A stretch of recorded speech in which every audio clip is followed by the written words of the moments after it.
Olá, tudo bem, pessoal? Então, hoje a gente vai continuar aqui nosso estudo das rotações, né? Lembrando que essa semana vamos deixar um conteúdozinho um pouco mais resumido, né? Devido nós termos uma avaliação para ser realizada no sábado. Então, vou deixar um pouco de conteúdo, uma lista pequena de exercícios para não atrapalhar. Mas nós temos que continuar nosso estudo e temos que continuar trabalhando, certo? Orientações para a semana são as mesmas de sempre. Primeiro, consulta-se o livro, Fundamentos, lê o capítulo referente ao tópico. Após, venha para os slides comentar para ver as observações que eu faço da aula. Depois vai fazer os exercícios resolvidos do livro. E só assim, após esse estudo, você vai para as questões propostas, os exercícios propostos para tentar resolver. Então, vamos lá. Pessoal, nós continuamos aqui no estudo das rotações, né? Vamos aprofundar um pouquinho agora, vamos chegando na parte bem importante desse estudo, né? Que é a determinação da lei de Newton para a rotação. Então, a gente vai ver, vamos continuar, né, em soluções muito simples, porque são soluções muito parecidas com tudo que nós já vimos na translação. É só fazer paralelos. Então, esses são conteúdos fáceis de entendimento, porque se você entendeu na mecânica 1 as leis de Newton, aqui a gente vai só fazer uma readaptação dessas leis de Newton para a rotação. Então, é muito simples o conteúdo, certo? Então, as rotações dos corpos está muito presente na nossa vida desde o mundo macro, né? Nós sabemos que a Terra gira, né, em torno do seu próprio eixo, em uma rotação em torno desse eixo aqui, né? Tem inclinação de 23,5 graus, né? E esse eixo de inclinação é muito importante porque ele define as estações do ano, né? Além disso, a Terra gira em translação, né, com uma velocidade aqui constante em torno do Sol, né? Então, nós teremos sim uma velocidade linear constante, implica dizer que o ângulo varrido também é um constante, então o movimento da Terra em torno do Sol é uma rotação, né, de forma constante. E o Sol também gira em torno do seu próprio eixo, né? Galileu foi o primeiro a questionar isso, né? Quando ele estava observando as manchas solares. Então essa rotação está no mundo macro, na verdade, mas também está muito presente no nosso dia a dia, né? As bolas girando, os discos, CDs, então todos esses movimentos são rotações. Mas para que exista uma rotação, se nós tivermos que trabalhar numa rotação acelerada, né?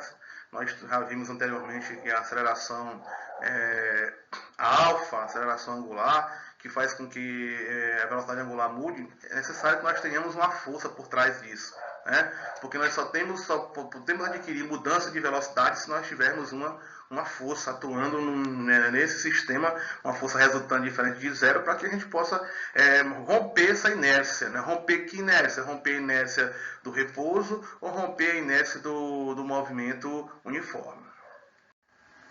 Então, olha, a gente vai entrar num mecanismo aqui, né, muito importante no nosso dia a dia, né?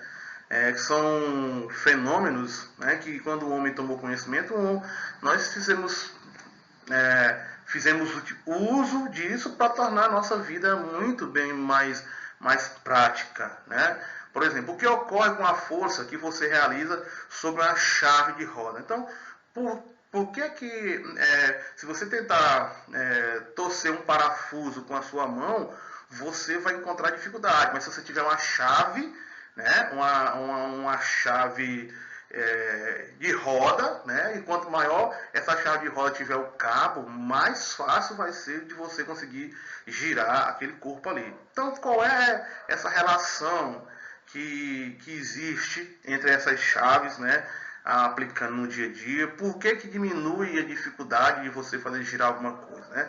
Então, a gente vai tratar com essas coisas, né, com esses fenômenos agora aqui nesse capítulo. E a gente vai perceber que o torque efetivo que atua sobre um corpo rígido determina a sua aceleração angular. Então a gente vai trabalhar aqui agora com uma grandeza torque, né? Então esse torque, pessoal, ele é um análogo da força para o movimento de translação. Nós vimos lá na translação, né, que a força, não sei se vocês lembram, né, bem que se eu consigo aqui riscar aqui, que a força, né, a força era igual a massa vezes a aceleração. Então a gente vai, por essa equação aqui, né, equação fundamental da mecânica, a segunda lei de Newton, né, que a força é igual a massa vezes a aceleração. O que nós tiramos disso, pessoal? Que para produzir-se uma aceleração linear, né, ou seja, na translação, para eu ter aceleração, eu preciso ter uma força, né? Então, se eu tiver uma força resultante capaz de romper a inércia de um corpo, esse corpo adquire uma aceleração. E se esse corpo adquire uma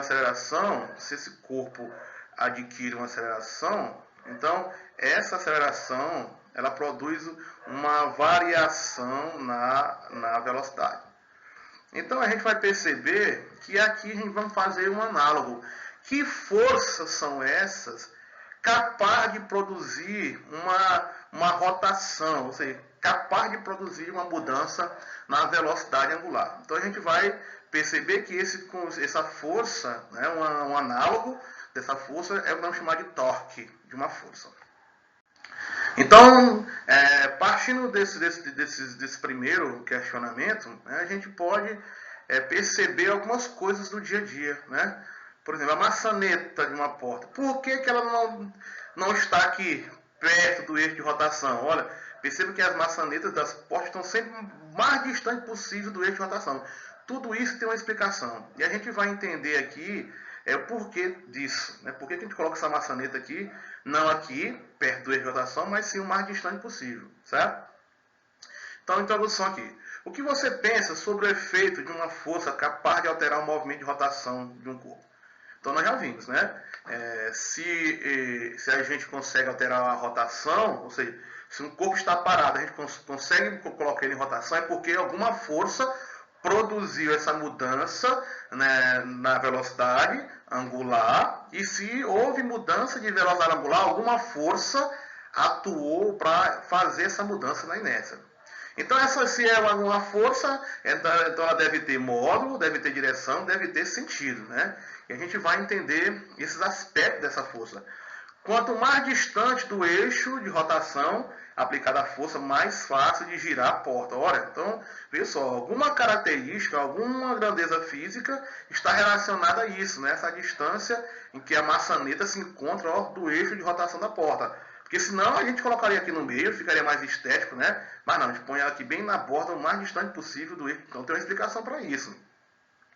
Uma chave de roda é usada para afrouxar uma porca presa firmemente. Então, uma chave, né? Uma chave aqui, chave de roda, é um dispositivo que também se utiliza desse princípio, né? A gente coloca a chave na porca, né? E a gente aplica uma força. E quanto mais perto você aplicar a força, mais dificuldade você vai ter de rodar essa porca. Então, quanto mais o braço for maior, então eu vou aplicar menos força para poder fazer com que esse corpo gire, ou seja, fazer com que a sua velocidade angular mude, não é verdade? E isso nós vamos tratar dessa força. Então, pessoal, nós chegamos aqui agora na parte importante desse capítulo que a gente vai estudar, né? Vamos estudar só o torque. Então, o que é um torque, pessoal? O torque vai ser a grandeza física, né, capaz de provocar uma mudança na rotação. E se eu imponho uma mudança na rotação, eu estou impondo uma mudança na velocidade angular. Certo? Então, vamos trabalhar com essa força aqui, que nós vamos chamar de torque, tal, né? A letrinha grega que representa essa grandeza, tal. Então aqui, considere uma força F aplicada num ponto P, cuja posição em relação ao O, né, o eixo de rotação, definida pelo vetor posição, né? Então observe a força e a R faz um ângulo φ um com o outro. Então vamos lá, pessoal. Olha, então tem um corpo aqui que a gente vai tentar fazer esse corpo girar aqui agora aqui. Então é óbvio, para que eu faça esse corpo girar em torno desse eixo de rotação aqui, eu preciso aplicar uma força. Importante, olha. Importante perceber que nem toda força produz rotação. Ela precisa, de forma convencional, estar aplicada numa direção determinada para que produza uma rotação. Olha, digamos que eu tivesse uma força, deixa eu riscar bem aqui agora aqui para vocês. Se eu tivesse uma força, ao invés dessa força F nessa direção em sentido, eu tivesse uma força F nessa direção aqui, ó. Se eu tivesse uma força F nessa direção aqui, ó, na direção radial aqui, né? Nós iríamos perceber, pessoal, que essa força aqui nessa direção aqui não produz rotação no corpo, né? Ó, porque ela está aplicada, ó, radialmente, né, no eixo aqui do que passa pelo raio de rotação do corpo. Então, uma força nessa direção aqui do raio aqui, ela não produz rotação, né? E digamos, se você estiver olhando de cima, também de cima da figura, se eu tiver uma força perpendicular, imaginamos que eu tenho uma força agora, uma força perpendicular, né, ao eixo de rotação, né, vamos imaginar que essa força aqui, ela seja perpendicular ao eixo, ou seja, você olhando de cima, ela está entrando no plano de rotação. Então uma força perpendicular ao plano de rotação também não produz movimento de rotação. Então a gente pegou esse exemplo aqui, né? Essa aqui é uma força, ó, ela nem é radial, né, no sentido do raio, e não é também perpendicular ao plano de rotação do corpo. Então essas duas forças anteriores aqui, digamos que eu chamo aqui de F1 aqui, F1 e F2 aqui, essas duas forças não produzem rotação. A primeira por ser radial, né? Ou seja, está na mesma linha do raio, que liga o ponto ao eixo de rotação, e a outra porque por ser perpendicular a esse plano. Ou seja, como se fosse um disco e uma força furando o disco perpendicular. Então essas forças de furaria o disco perpendicular também não produz rotação. Então, para produzir rotação, essa força tem que ser aplicada aqui, né, no plano, né, na mesma direção do plano de rotação, certo? Veja só, olha, e outra coisa importante, a força que produz rotação, ela tem que ser uma força perpendicular a R, né? Perpendicular a R. Então, essa força aqui é a única força aqui, ó, tangente aqui, né, a circunferência, que produz rotação. Então, veja só que essa força F, ó, ela nem está perpendicular a R, né, e nem está alinhado com R. Mas nós sabemos, aprendemos de vetores, é um processo de decomposição de vetores. E o que isso representa dizer? Que essa força R aqui, né, eu traçando um eixo aqui, né, um eixo aqui, chamado de um eixo Y, e eu traçar um eixo X aqui, um eixo X, né, um eixo X, nesse plano aqui, né, o plano de rotação aqui como se fosse o plano de rotação do disco, né, esse plano, eu posso decompor essa força tanto em direção a X, quanto posso decompor em direção a Y. Então, percebam só que a componente de F em relação digamos aqui, a X, né? Veja só que ela é radial, ó. Radial na mesma direção do vetor posição aqui, ó. Então, como eu disse anteriormente, essa componente aqui, ó, por ser radial, não produz rotação. Mas, percebam bem, quando eu decomponho F aqui em relação a Y, olha, percebam aqui, ó, que a componente de F em relação a Y é perpendicular a R. Então, pessoal, essa força aqui, né, ou seja, a componente dela em relação ao eixo Y aqui, é a componente que verdadeiramente produz rotação. Então, essa força que produz rotação aqui é a força que produz o torque no corpo, né? Ou seja, nem toda força é capaz de produzir rotação. Repetindo, uma força radial não produz rotação, uma força perpendicular ao plano, furando o disco, né, também não produz. Então tem que ser uma força tangente, né, perpendicular a R. Né? Então, R é essa linha imaginária que liga o ponto de rotação, o eixo de rotação, até aonde está aplicada assim, a força. Beleza? Então, como calcular o torque? Como calcular esse torque? Então, para o cálculo do torque, na próxima aula de revisão, pessoal, eu vou fazer as demonstrações das equações. Né? Vou gravar um vídeo fazendo as demonstrações. Aqui eu vou tratar só das equações já puramente já resolvidas, né? Mas no próximo dia, próxima aula de revisão, que eu vou deixar para a próxima semana após a prova, a gente vai fazer as demonstrações das equações. Então é muito fácil, né, para calcular o torque. Então, como é que eu calculo o torque? É fácil, eu pego o vetor R, vetor de posição R, ou seja, quem é esse R aqui? É a distância do eixo de rotação até onde a força é aplicada. Então, generalizando, nós vimos que a força que produz o torque é uma força perpendicular a essa aí, formando um ângulo de 90 graus com R. Então, para definir o cálculo do torque é muito simples. Então, quem é o torque? É R, a distância de onde a força é aplicada até o eixo de rotação, vezes a componente da força F perpendicular a R. Então, essa componente, como nós vimos na figura anterior, é F seno de θ. Então, muito fácil definir o torque. Então, o torque é R, né, vezes a força seno de θ, a componente.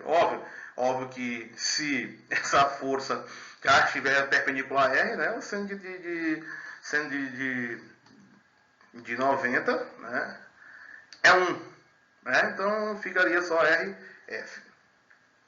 Duas maneiras de calcular o torque, né, duas maneiras genéricas. Né, você pode muito bem decompor F em direção a R, como também pode decompor R em direção a F. É a mesma coisa, né? Então, pode ser definido R, F seno de θ, como também pode ser R seno de θ vezes F. Certo? Ó, mais uma observação aqui, ó, que R, a força que produz um torque tem que ser perpendicular, né, aqui é a força aqui. A unidade de torque, força é o Newton, né? Vezes distância é o metro, então é óbvio que o torque é dado por Newton vezes metro, na unidade no SI. Pessoal, é interessante que a gente vai, quando eu for na aula de revisão, que eu for demonstrar as equações, a gente vai ver que, se vocês recordarem, lá do produto vetorial, né, produto de dois vetores, é o vetor A, vetor B, seno de θ, né? É o seno entre dois vetores. Então aqui nós estamos tratando de um caso típico, né, de um produto vetorial. Né? Se vocês se lembram lá da multiplicação de vetores, que quando eu multiplico dois vetores, né, sabemos que tem uma diferença, tem um produto interno, né, que produz uma escalar, e temos o produto vetorial, que quando você multiplica dois vetores, obtém outro vetor. Então é o nosso caso aqui, né? Nós estamos multiplicando dois vetores, né? E no produto vetorial obtemos outro vetor, que é o torque. E vocês lembram muito bem que na revisão de vetores, essa multiplicação, que para nós obtermos esse terceiro vetor é um vetor perpendicular ao plano dos dois que estão multiplicando, e a sua direção e sentido é definido pela regra da mão direita. Certo? Aí aqui, veja só, eu tenho aqui um eixo, um parafuso, está aqui o eixo de rotação aqui na vertical, certo? E aqui eu tenho uma chave, né, e vou girar aqui essa chave para poder girar o parafuso. Então, como é que a gente faz para definir a direção do torque? É muito simples. Usa a regra da mão direita. Então, se você vê aí, ó, empurrando R para cima de F, quando eu empurro R para cima de R, ó, venho com R, empurro para cima de F, ó, meu polegar aponta para cima. Então eu tenho aí o torque aí, ó, um novo vetor, ó, o torque. Eu empurro R para cima de F aqui. Então meu torque agora aqui, ó, tá perpendicular ao plano desses dois vetores, apontando para cima. E aqui agora, se eu girar em sentido contrário agora aqui, né, sentido contrário, eu vou empurrar R sobre F, veja só que meu dedo agora aponta para baixo, então meu vetor torque está apontando agora no sentido contrário. Então veja só que vamos ter duas direções possíveis para o torque, não é verdade? E você define isso utilizando a regra da mão direita. É muito simples de você definir isso. Você empurra um vetor sobre o outro, né? E se é um produto vetorial, né, a multiplicação dele me dá outro vetor, né, perpendicular ao plano desses dois aqui. Isso vocês já sabem lá do tópico de vetores, né? Multiplicação de vetores. Beleza! E aqui nós temos aqui algo importante, que onde eu queria chegar aqui, né? Que é a formulação da segunda lei de Newton para a rotação. Como eu disse no início da aula, você pode generalizar e fazer um paralelo, que a ideia é a mesma coisa. Então, o que nós vimos lá, na segunda lei de Newton, não é verdade, diz o seguinte, né, que as forças resultantes que atuam em um corpo produzem uma aceleração tangencial, ou seja, aquela aceleração que produz mudança de velocidade. Então, se tiver uma força, é óbvio que nem toda força produz, né, uma aceleração. Se você, por exemplo, se você tentar empurrar um trator de esteira, você sozinho, tenho certeza que você vai aplicar a sua força todinha e não vai conseguir romper a inércia daquele trator. Então, nem toda força consegue romper a inércia. Que inércia? A inércia do repouso ou a inércia do movimento uniforme. Mas, se essa força for suficientemente grande para romper essa inércia, então a força produz uma aceleração, né? E a aceleração, mais uma vez, produz variação de velocidade. Então, a gente pode fazer uma analogia igual para a rotação. Então, para que haja mudança na velocidade de rotação, né, eu preciso aplicar uma força. Então, que força é essa que produz mudança não mais na velocidade linear, tangencial, que nós estudamos na mecânica 1, mas agora qual é a força que produz mudança na velocidade agora? Qual é a força que produz mudança na velocidade angular, delta ômega, né? Qual é essa força? Então, pessoal, a gente chega à conclusão que a força que produz variação em delta ômega, certo? Essa força aqui é o torque, né? O torque. Então, a dedução dessa equação é muito simples. Eu vou demonstrar na próxima aula, né? Escrevendo passo a passo como é que chega. Mas é muito fácil, olha. Se eu pegar aqui essa equação bem aqui, essa equação da segunda lei de Newton, essa equação, multiplicar por R aqui de um lado e multiplicar por R do outro, eu vou obter isso aqui, ó.